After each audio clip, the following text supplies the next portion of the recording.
here. I decided to paint my favorite thing for you, which is atmosphere. If you look at some of the work over there, you can tell that's something I adore, and I think watercolor is absolutely the perfect medium for that, for this nice foggy, misty stuff. Let's go ahead and jump in, and while things are drying, I'll talk about my palette and materials. So values, obviously, in color temperature are the whole story here. Generally with watercolor, we all know we work light to dark. So the lightest light in here is the sky.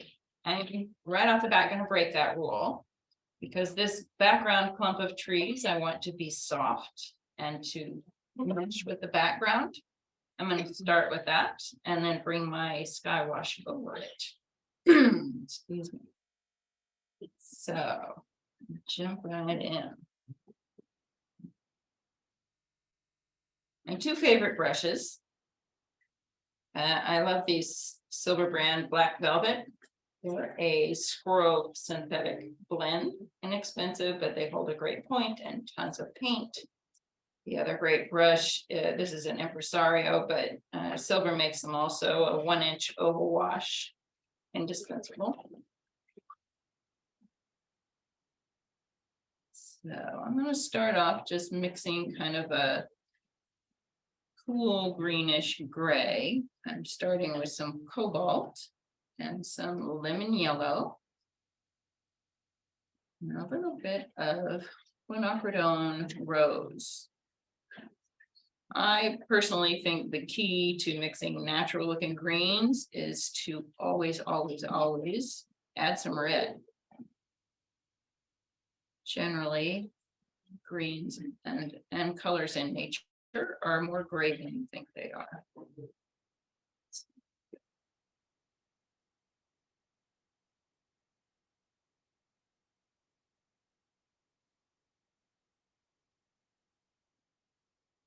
As I tell my students, when I'm mixing color, be patient with yourself. Just tiny bits of color, keep swirling it around until you get where you want. Probably not the most cinematic thing to watch, but it's what works.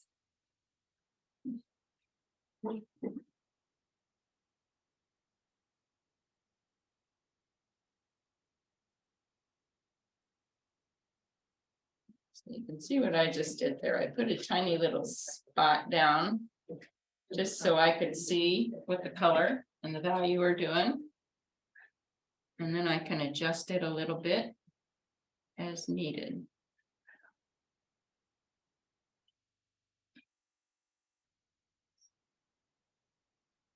Starting off with those treetop shapes.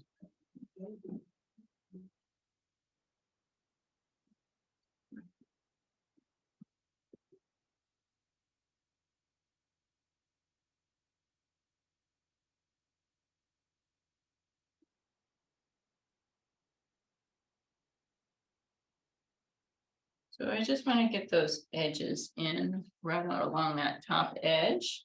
So the rest of that is just going to be one big blob, one big shape. So this is where all the definition is. Big enough to see.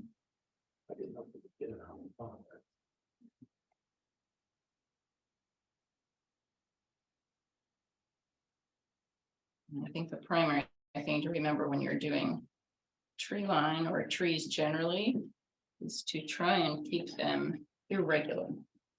Our brains have a natural tendency to try to want to make regular patterns out of everything, which tends to turn trees into wedding cakes or Christmas tree shapes. Which doesn't look like neutral. So I've got that top line.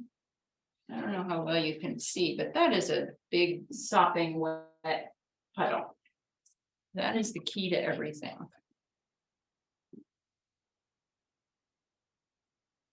As long as you're working wet, you have control. It's going to go right through these foreground trees. So that's going to get painted over. Pulling away from where I've already been.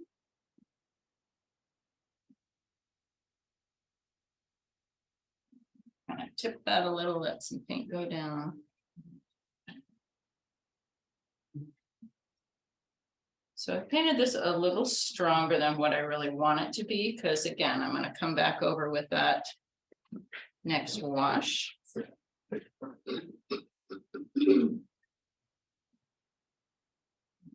few tree trunks in here.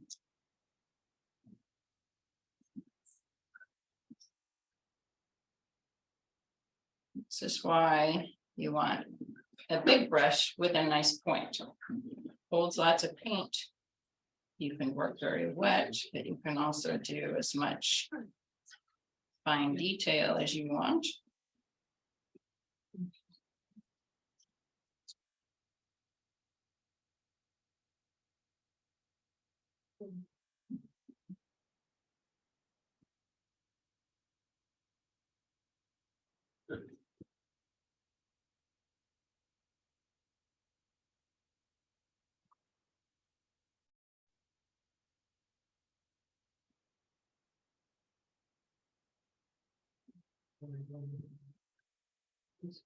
So I've established kind of that bottom edge of the tree line. But I've sopped up that big puddle as I've worked along. So now, if I've timed it right, maybe,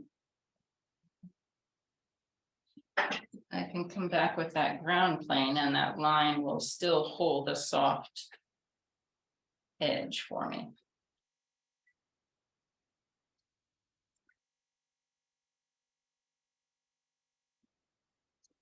We're establishing that distance. We want things cool and soft.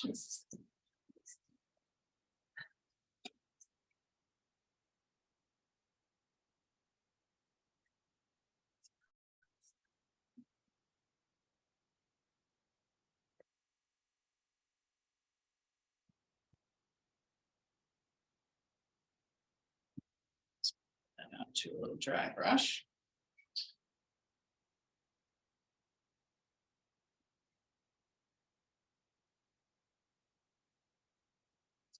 Pause for just a second.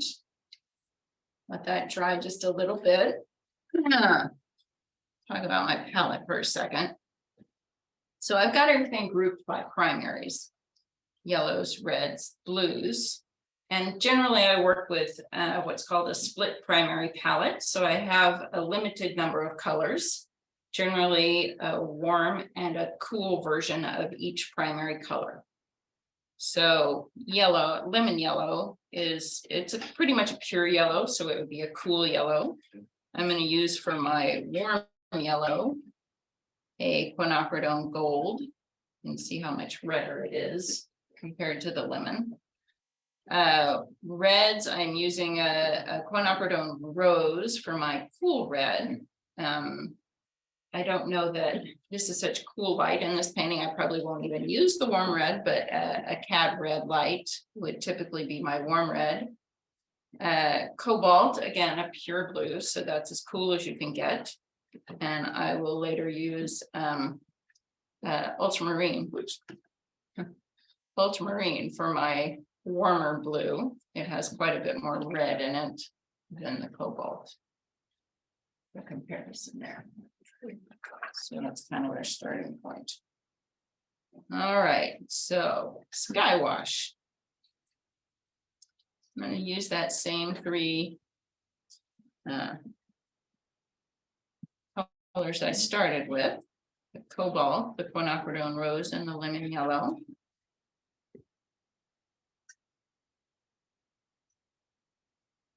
Get a nice big puddle going here to do that sky. Oops, way too much red.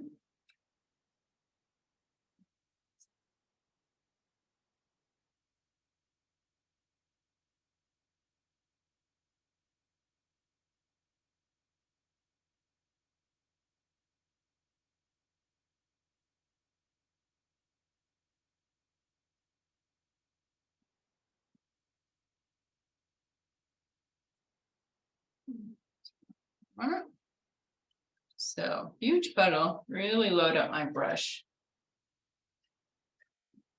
This is a 16, by the way, 16 round.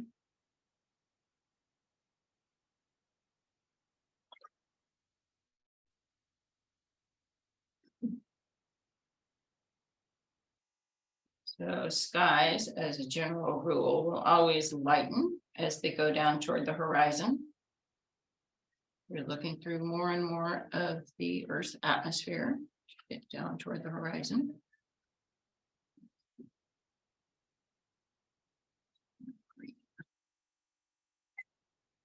Hey, Yvonne.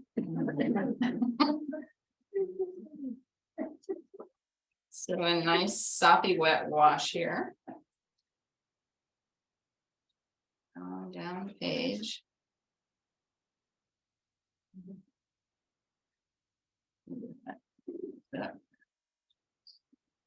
Really mostly just adding water here. I added a little blue to cool it down. Go right on through those background trees. All those edges soften up.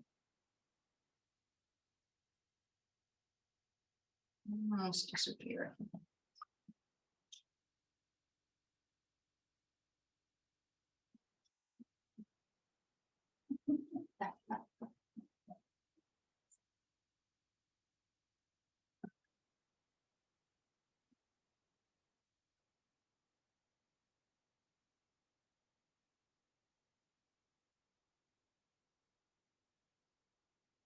So as I get into the foreground here on this road, I want to increase the value.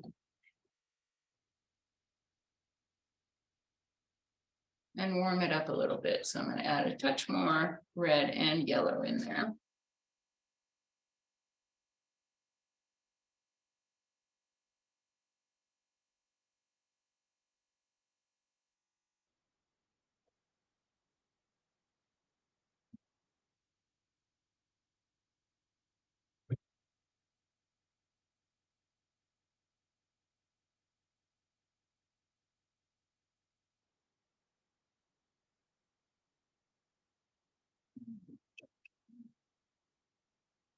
I'm just squeezing out my brush on that paper towel and sopping up the extra water so we don't get any backwash.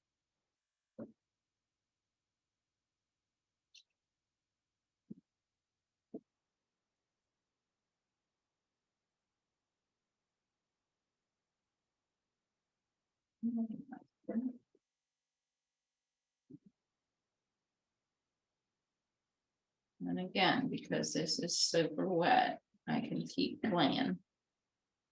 Keep adjusting it where I want.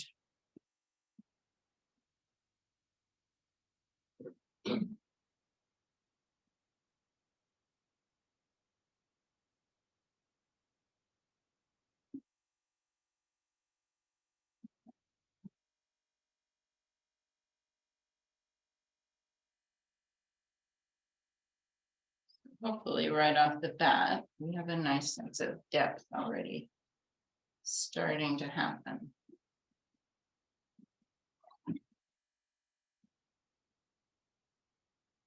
So I'm gonna get that hair dryer. Give this a little shot. My apologies to everyone on Zoom. That's not going to sound pleasant, I'm sure.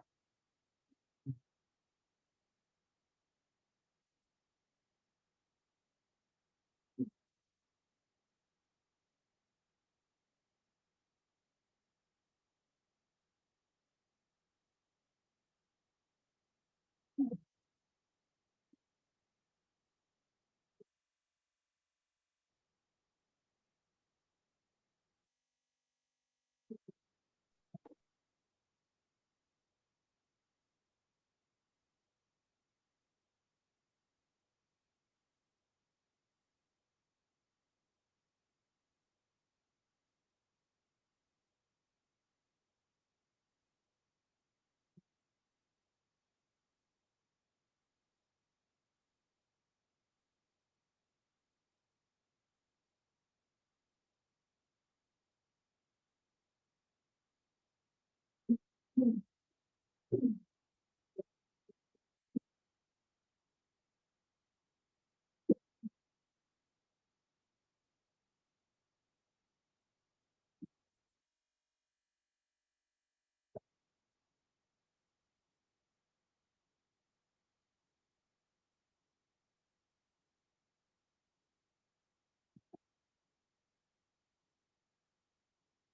don't know if you all could see, I was flipping that over and drawing it on the back as well as the front. I work on 300-pound paper. So it doesn't really buckle, but it will warp. And if you dry it on both sides, that helps to kind of flatten itself out as you're working. It's especially good paper for plein air work. So you don't have to stretch it, handle a whole lot of water and a whole lot of paint. What brand of paper do you like? Right now I use a lot of Foreground. Occasionally Arches. I like Arches if I leave rough paper. Really to the texture to it, but this is a nice soft paper. You can't use any kind of resist with it because it's too soft to rip it apart. So you have to paint around things, but it's really nice for this sort of approach. And it looks like the bright white. Do you get bright white or? I do generally get bright white. Yeah, you can get bright white or natural white, which is a little creamier.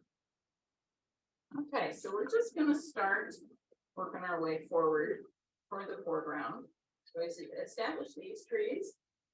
Next up is this clump over here. Then I'll do these after that. And each clump, you can see we're building that value. And each clump is getting warmer. Look how warm these greens are compared to these. So we're kind of keeping that in mind, step by step, pulling into the foreground. I'll leave this stuff alone and I'll pull into that after I get down here. So I'm going to continue with the cobalts and the quinacridone rose, my cool blue and my cool red. But I'm going to shift to the quinacridone gold. So gradually warming things up little by little, shifting through my split palette. And again, we're aiming for gray and just variations on gray. So always using all 3 primaries. So there's a value shift, not only background to foreground, but because we have all that fog, there's a value shift top to bottom. So it's much darker at the base of the trees than it is at the top. So I'm going to start fairly gray and fairly light. Just working in one big wash going from the top down.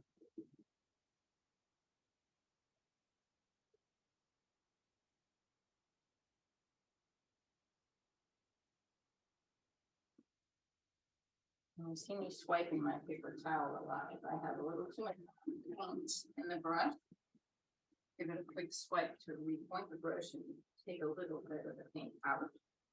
Gives me a lot of control.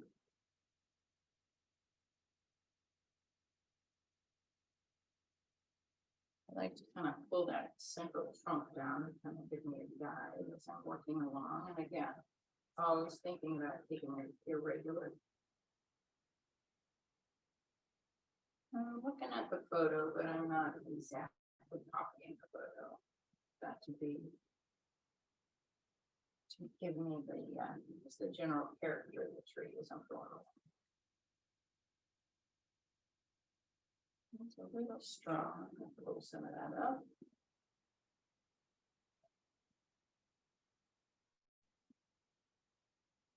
Again, when you're working that way, we've got a lot of leeway for adjustments.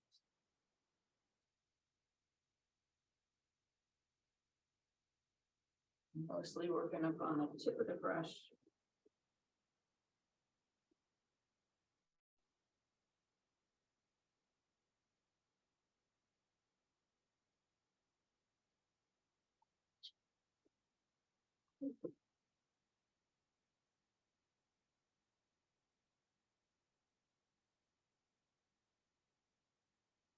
Lynn, could you just speak a little louder? Sure.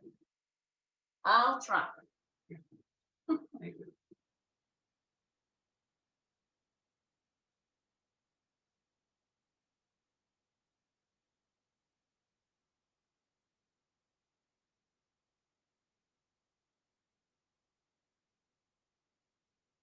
If you had a lighter weight paper, would you be clipping it or stretching it or taping it? Would you just never use lighter weight paper? Mostly, I just avoid lighter weight paper. If I use lighter weight paper, I'm usually, using it with a block. So it's already stretched, so I don't have to mess with it. I'll do that sometimes if I'm working plein air, just doing small studies.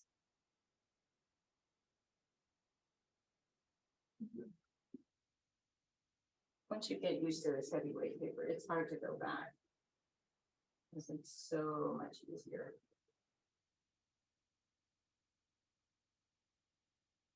So you see, I left a big wet puddle there, so I can go back and mix some more paint. I gave myself a little playtime there.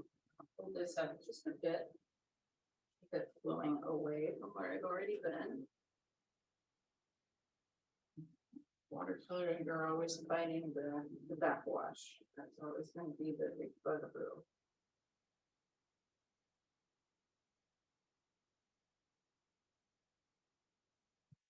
It's ugly cauliflowers that happen.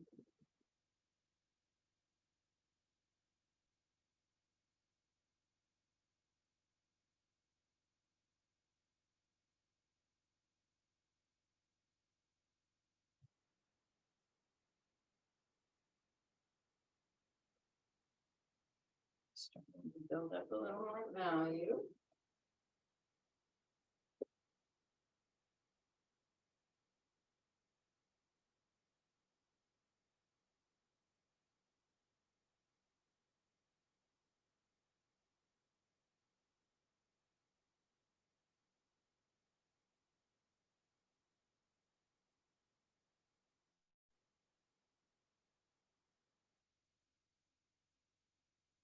I say we're trying to keep things irregular. It's not just making sure that we don't have symmetrical stuff going on here, but we want all the little dots of the sky holes to be irregular. You want the tree trunk spacing to be irregular.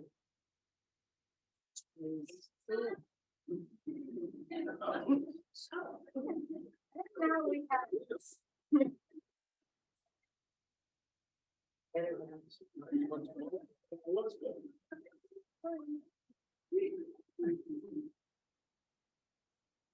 What's a bit about repeating?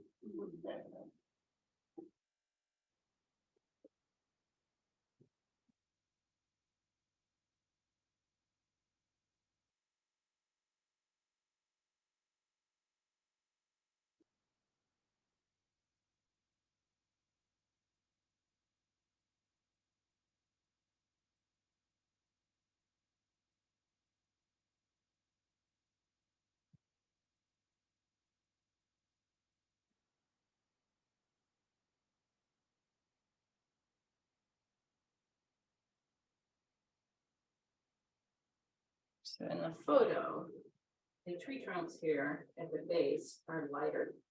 I'm not gonna worry about that at all. I'm just gonna come back later and lift them a little bit. A little softer effect. So it's kind of a pain in the neck to paint around things, and they just end up looking like a cutout rather than part of the tree.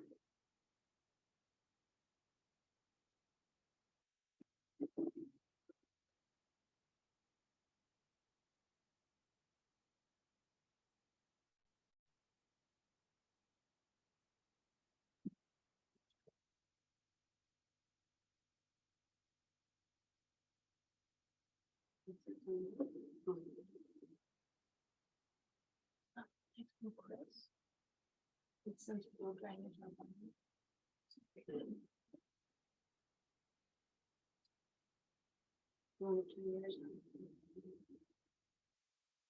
Are the white margins something that you're doing strategically or tactically, or is, I do that mostly so that when I'm going to frame it, I have the boundaries. I usually try to work with standard sizes for economics.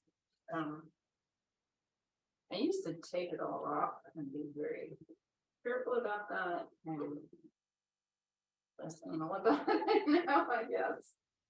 But yeah, it's just sort of the general guide to keep me in the right portion. Susan, that's a better volume. We're still getting people saying the volume is a little low, and I can't turn it up anymore.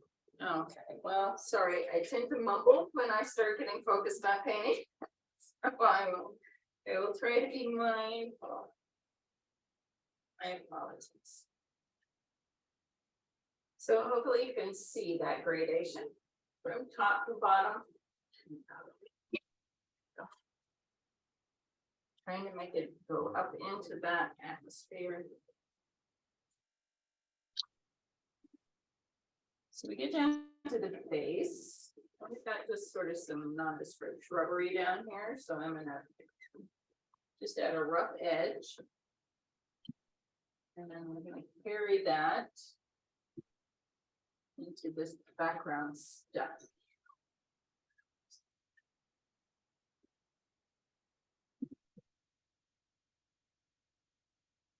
Cool it and lighten it as I move back. It's the constant theme of the evening. Value and temperature, value and temperature.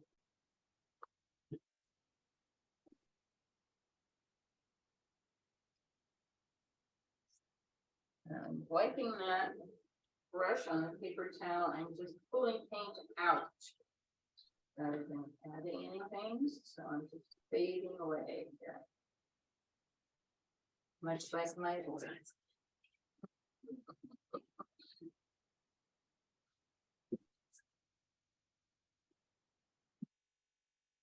So again, I've got a slightly dry edge at the bottom here. So I can come back. sorry, just ignore me, I'm gonna move them closer. People at home, they would do better.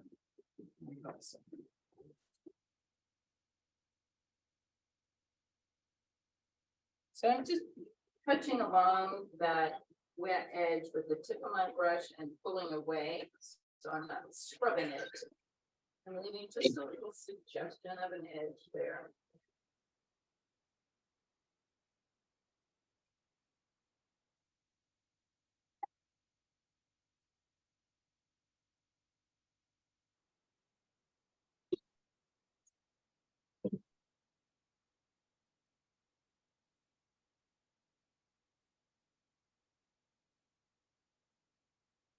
So red in there.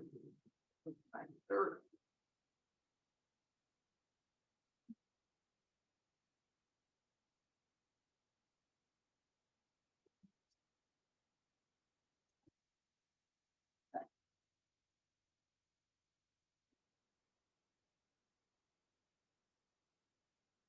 So middle values, sort of a middle color temperature as well.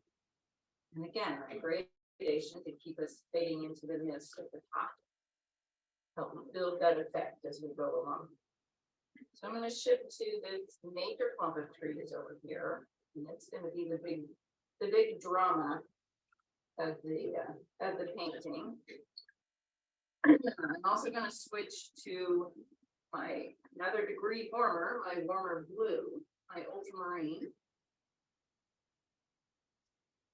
And I just keep mixing back into the same puddle since I'm just building from one thing to the next and keeping that color harmony going. I'm going to stick with the quinacridone rose. Have a really cool light with that fog. So if I went all the way to my full warm trio of colors and pulled in that cadmium red, it would start to look way, way too warm. It would look like a bright sunshine, sort of green. So I'm gonna keep it a little cooled down with that cool red. And use my quinacridone gold.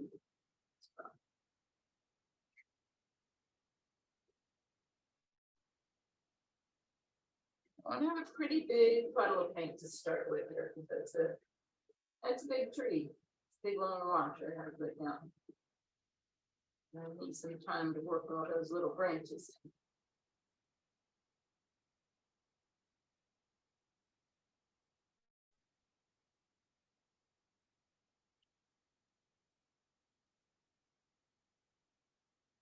So it's a gray green, but it's not as gray, because we're closer.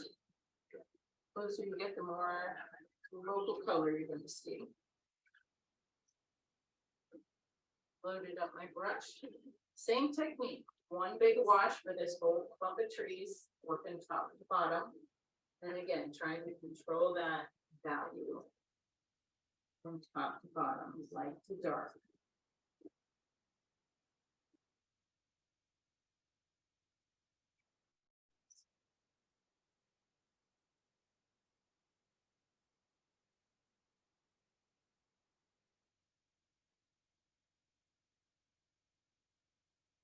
So this tree is so much closer, I'm gonna be trying to add a little more branch structure, a little more detail to things as I go along.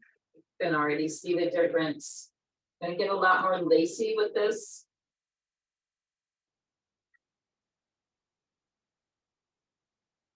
And that adds to that simple depth.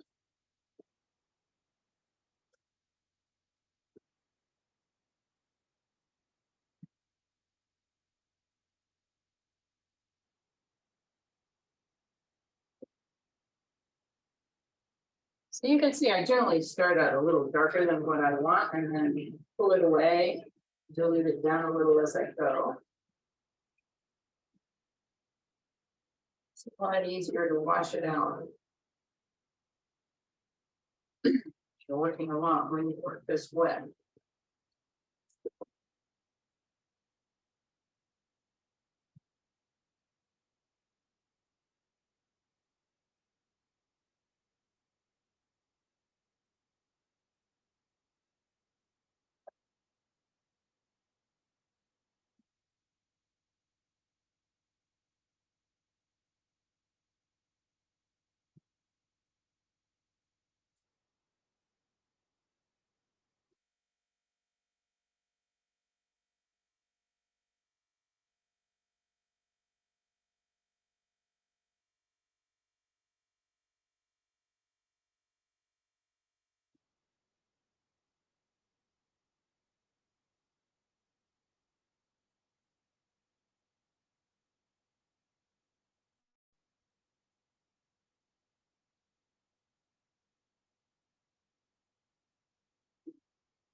The top of another tree kind of sneaking in here.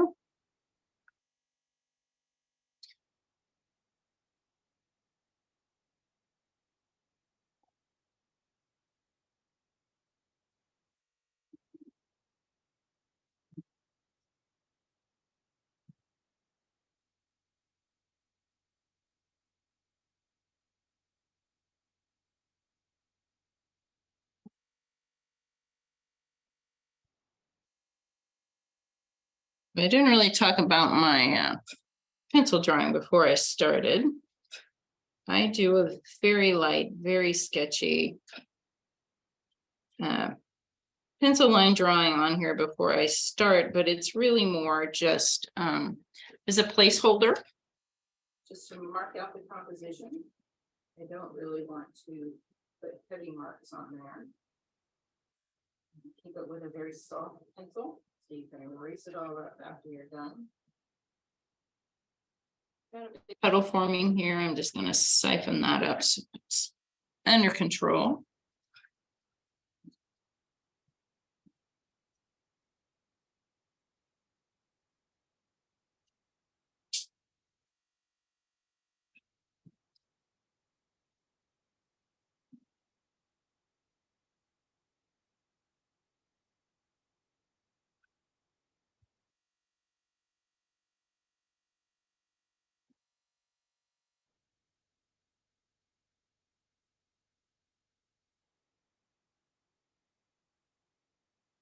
Sounds off.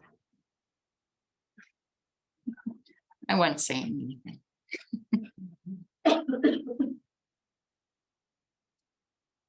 Yes, it's my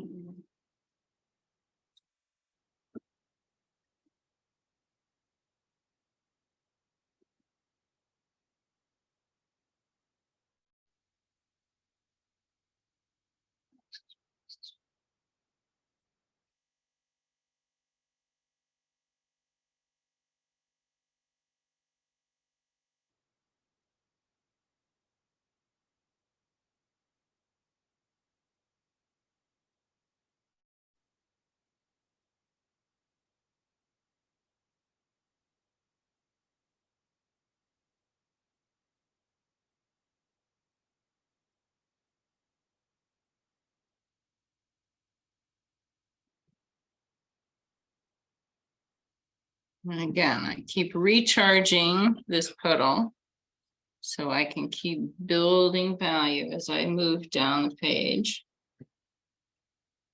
Pull those tree trunks down so I don't lose track of where I'm going.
So I'm leaning into the yellow quite a bit at this point. I'm gonna try and hit some darker darks after I get this all in.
Sorry, there's not much narration. I'm just doing more of the same.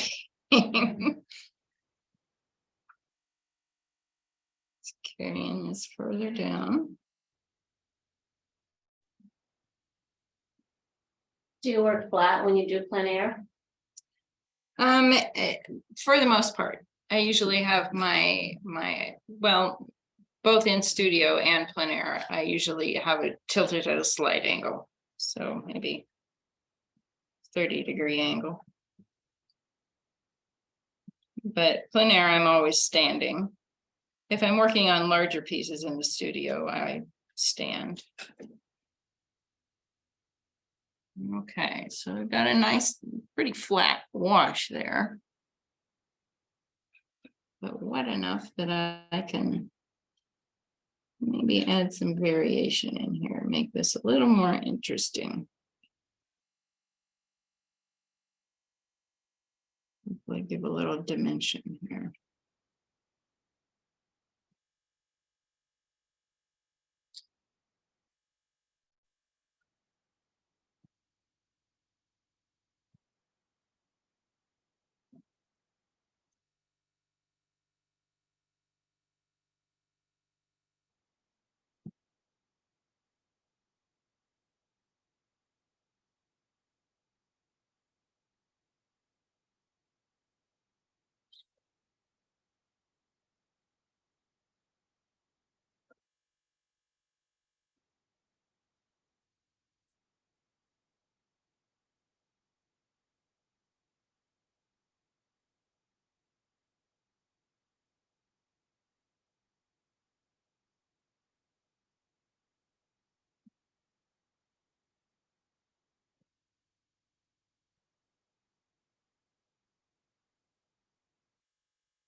Taken out some of those little dots in there. They got a little carried away. They got a little carried away, not me.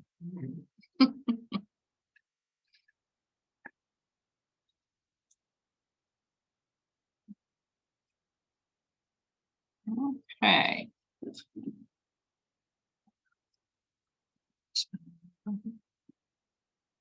So again, gradation, top to bottom, all one big swath there. Really seeing those color variations at all on your screen. So Better- while that's Better still on Zoom. better on Zoom, lucky Zoom. So I'm going to do the same thing again with that bottom wet edge, but I'm going to wait a little longer this time. So it's a little sharper since we're closer in the foreground. It's still up about, it's still wet about 2/3 up of the way, or is it wet? all the Up way to the top? about there, Okay. that's dry. Yeah. So really, I can't touch it Yeah, from here. okay. I can still play with that a little bit.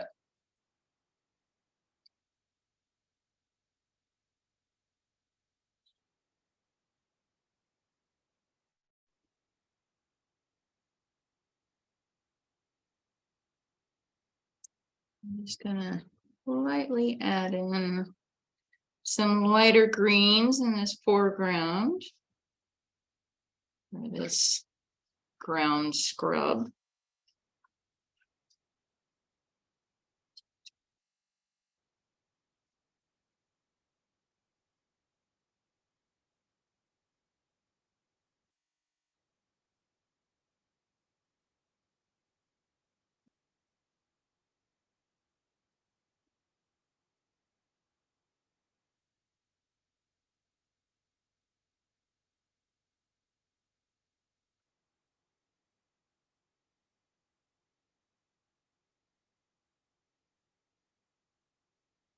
This with the hair dryer again. Do we have her do it away from the microphone?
Email them.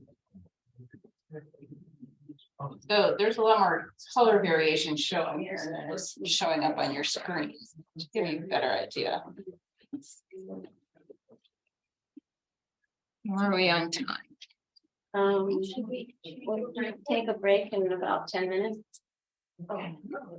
Or 5 minutes, or if you're at a good stopping point. This is a good stopping point if Okay. we want to take a break. All right, take a 5-minute break, and Susan, do you mind if people come up and ask me one-on-one questions? No, that's fine. Right, if you want to look at her palette more closely and take a look at the beautiful samples she provides. And you can buy a drawing ticket. If you're interested. Oh, yeah. Okay, so for the Zoom people, we're taking a break. Not sure if you already heard that, but just want to let you know, we're gonna take a break for how long? About 5 minutes. You probably won't hear audio during that time, but we'll be here.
The winning ticket is 574. Hold your horses, Mark. 574 175. Right, champion. Congratulations. It just happened to be them. Just coincidental. All right, we're gonna, we have to have it. Yep, looks like I've got two. Yeah. All right, this time we'll have a new member. Okay, I'm gonna ask Barbara. Okay, Barbara, give us a good draw, no funny business. Business too. Yeah, that's fair that way.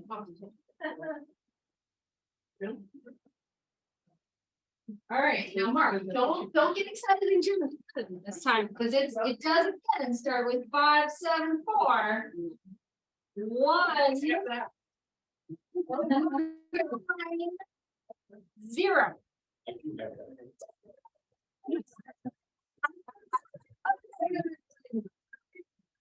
All right, you know, your heart was in it, that enthusiasm, and just put you over the edge. All right, great. First dibs. Okay, yeah, so first dibs to number 75. These are your treats there.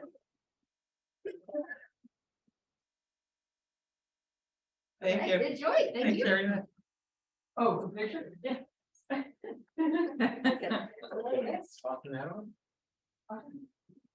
Great. That's an awesome. Thank you. We have another box from Naomi. Do you have? Is for the raffle?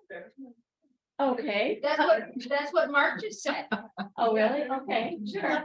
I didn't throw the tickets away yet. Okay. I didn't know. Well, somebody was just about to read it. Okay. I'm glad.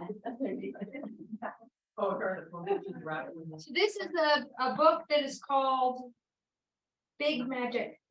Is this art related? It's about the creative process. So, Okay, yeah. about the creative process, all right. Okay, this is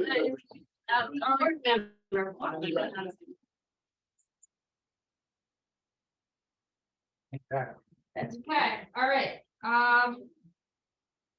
574 178.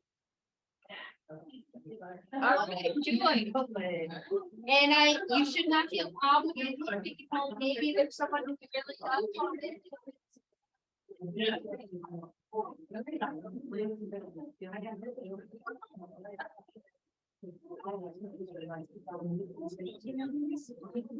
Okay, so Mark, this is you accepted your winnings.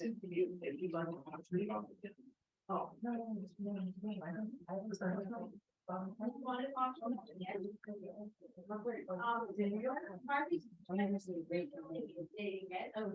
have one more ticket. I didn't read mine. Sorry, just keep going. Hope you still have your tickets. We've got another shot. Mark is generously redonating his winnings to raffle winner 574 191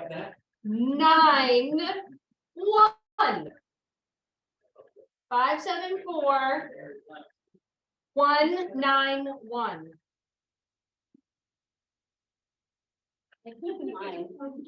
Is it maybe it's Naomi's? I pick another one. Okay, where's the box? How far? All right, I'm not looking, It's okay. All right, you guys get it together. Here we go. 574 193. Same person. Same group of,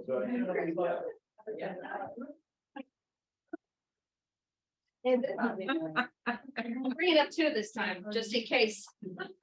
Okay, 574 168.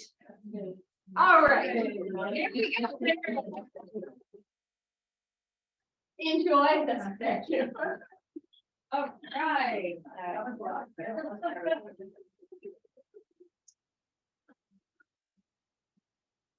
Hey, we ready to All right. rock and roll? A couple people were asking about colors and it probably didn't show real well just on the palette, so I'm just gonna give you a quick rundown of the colors I'm using on the paper so you can actually see what I'm talking about. So there's my lemon yellow. The warm yellow I've been using is quinacridone gold. It's got a really beautiful range there. So the warm red that I am not using in this particular painting is cadmium red light.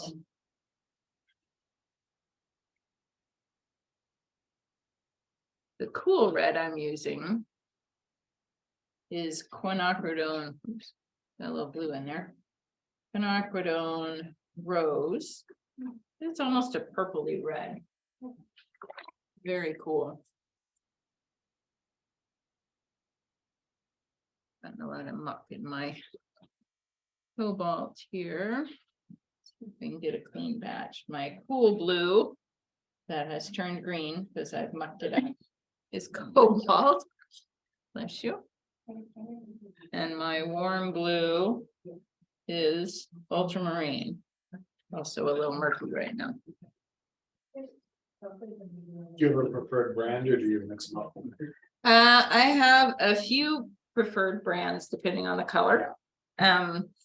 Quinacridone gold is I get Winsor Newton exclusively. Most of my other colors are either Holbein or Graham, M. Graham. Yeah. Good, thank you. One of the advantages of Winsor Newton, I also use Winsor Newton for yellow ochre and cerulean, and all three of those, they have the large tubes. If you paint massive amounts of painting like I do.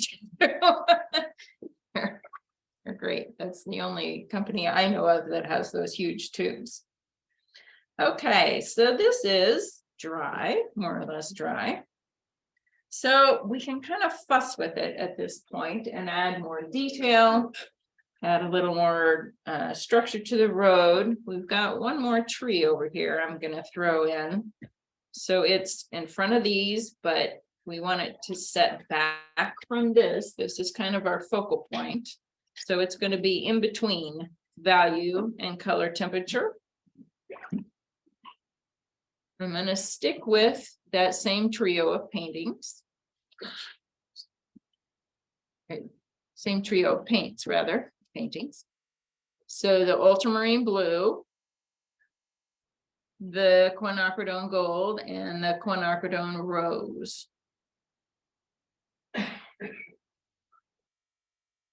We're going to try and get a little grayer, a little cooler than what we did here.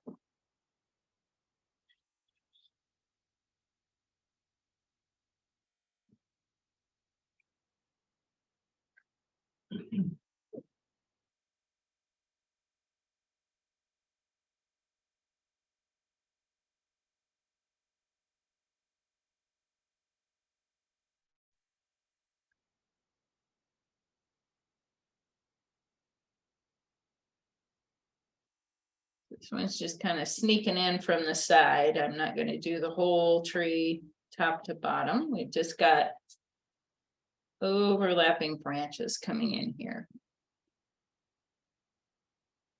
Maybe a little warm, cool it down a bit.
So a lot of quick little sort of stuttering brush strokes through here to.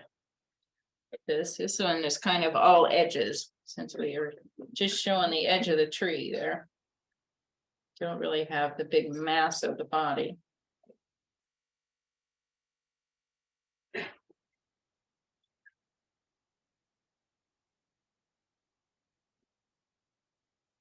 little too regular there.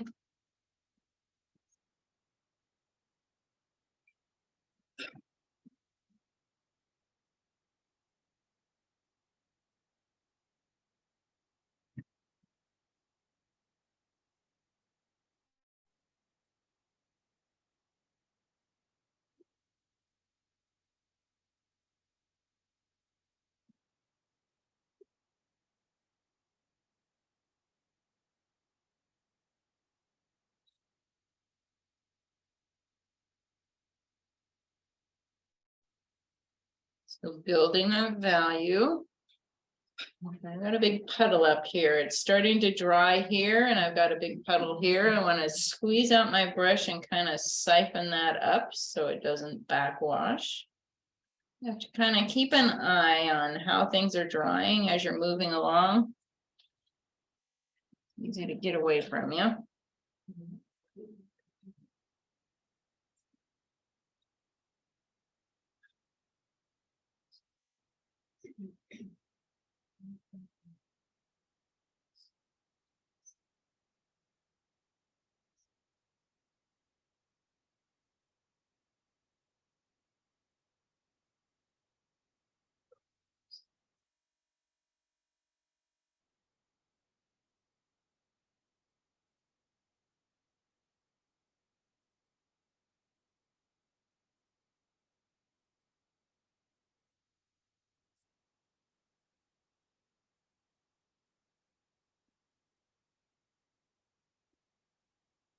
So I'm looking back and forth at this tree constantly as I'm working along here, trying to make that comparison.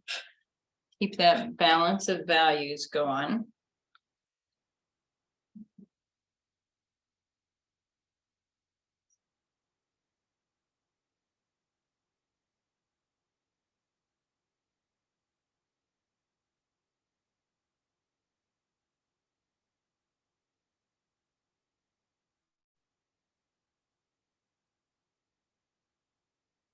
Pull some of that up. More than I wanted there.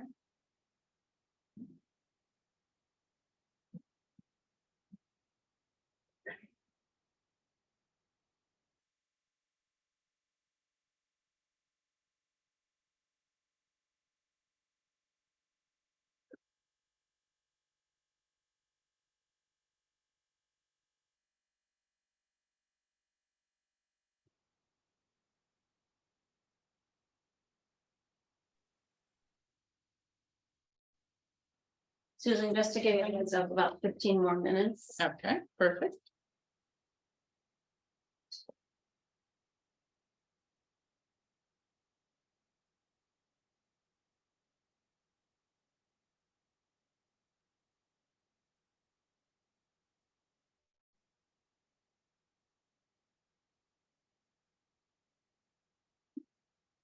So always trying to keep an eye on what's happening with all those relationships as you go along. We all know watercolor is pretty unforgiving once it's dry. A little hard to change it. Can't paint over it, so you want to make all your adjustments as you're working along as much as you can.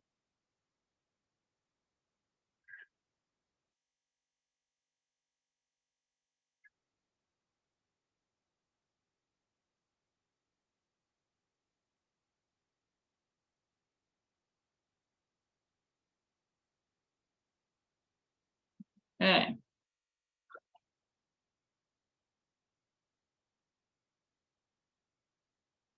A drip over here, I'm just gonna suck that up.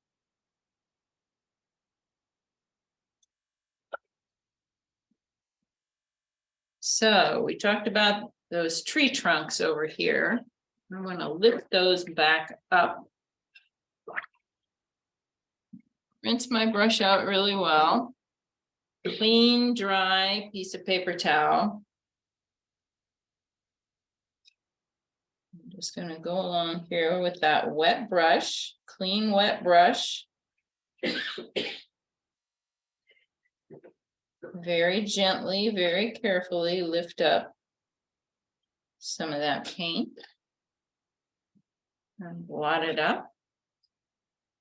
A little more natural integrated look than if I had painted around it. It would have looked like a cartoon cutout.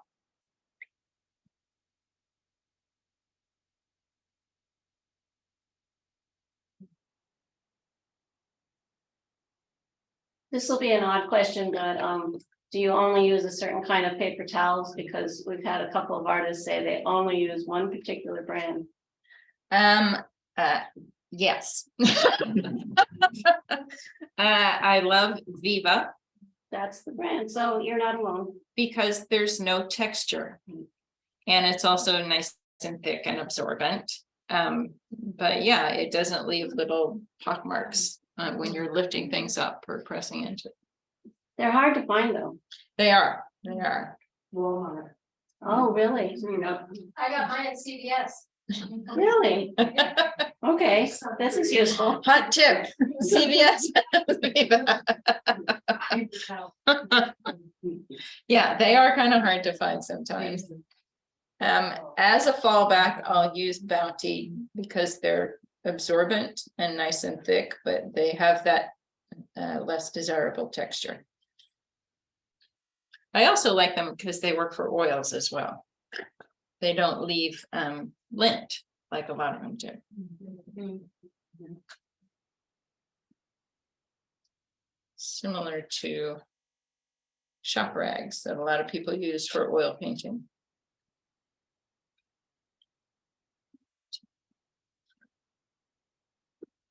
Okay, sound is great.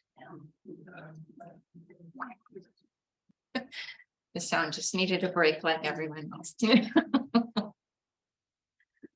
So we've got a little road edge here and some lighter shrubbery that I forgot to put in, so we'll mess with that here.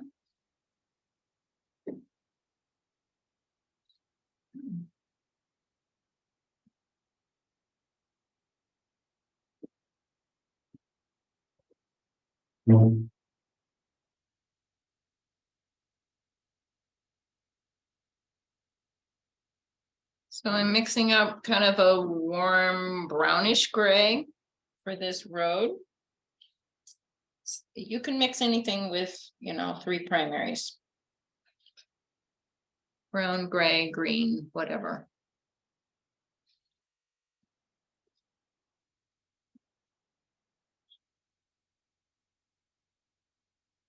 Putting in that value, and I'm just gonna kind of drag it up. Almost dry brush, but not quite. Just letting it fade out a bit.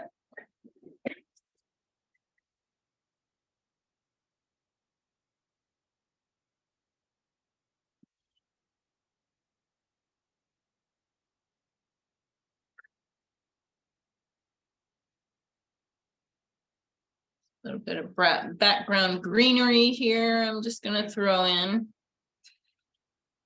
lightly.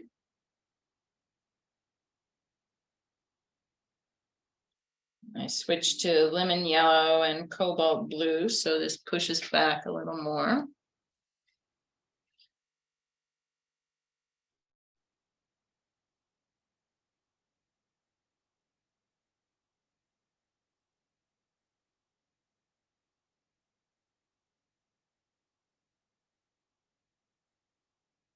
Nondescript shrub there. I'm gonna throw some of that kind of lemony green back into some of these holes, so it looks like a continuous landscape.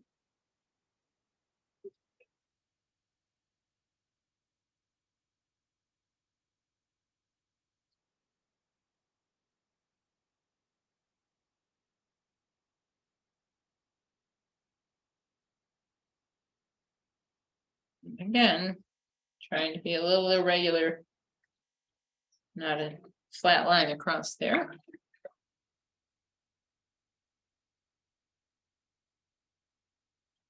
So up in this foreground area, I want to add a little more definition, a little more interest there. So we're going to go with some really deep, rich darks in here.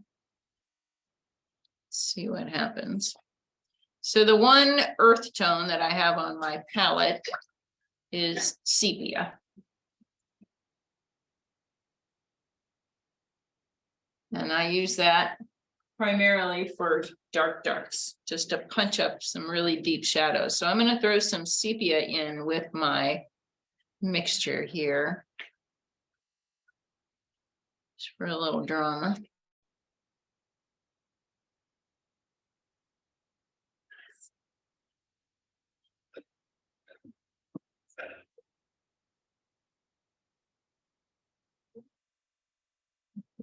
Paint some negative spaces here, give some little dimensional shifts. If we can. See if this will work.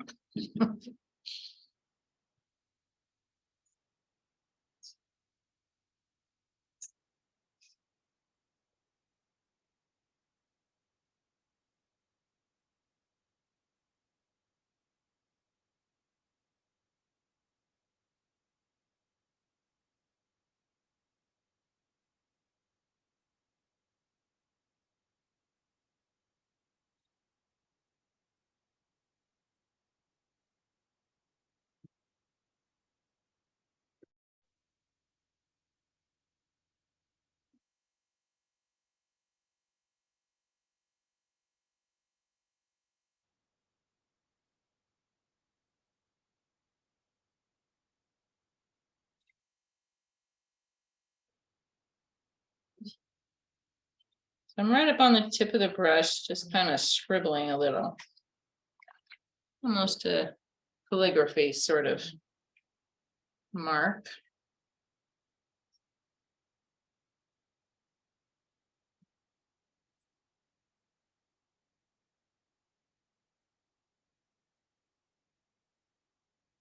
And then adding some water on some of those edges to let them appear and disappear.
I have a quick thing that I don't think we covered. I forgot about this.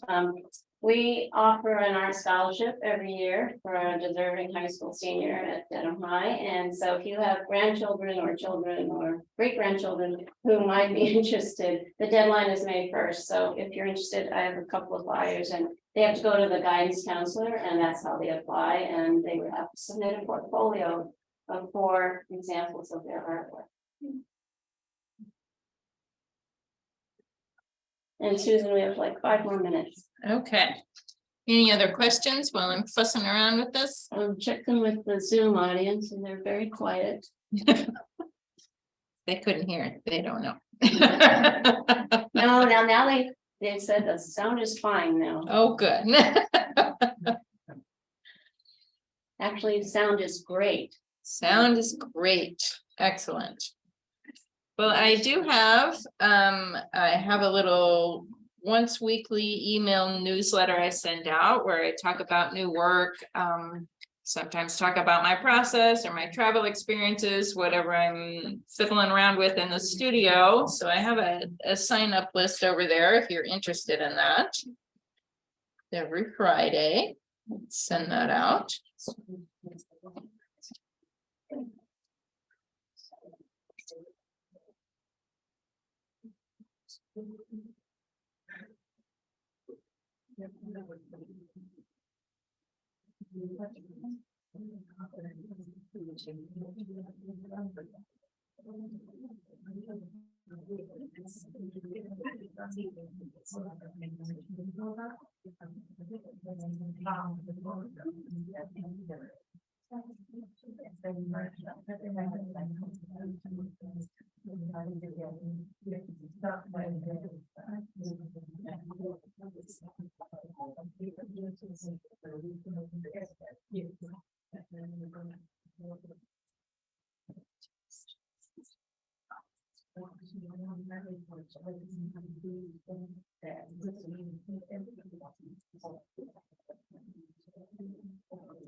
Whoop, that's my phone.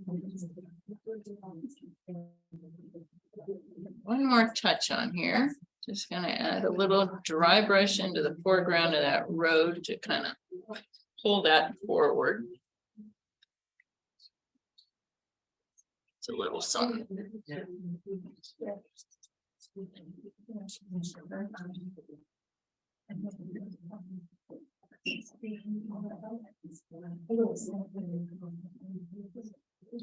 So just a texture there.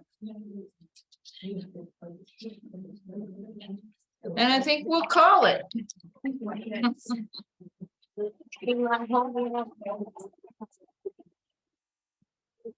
Okay,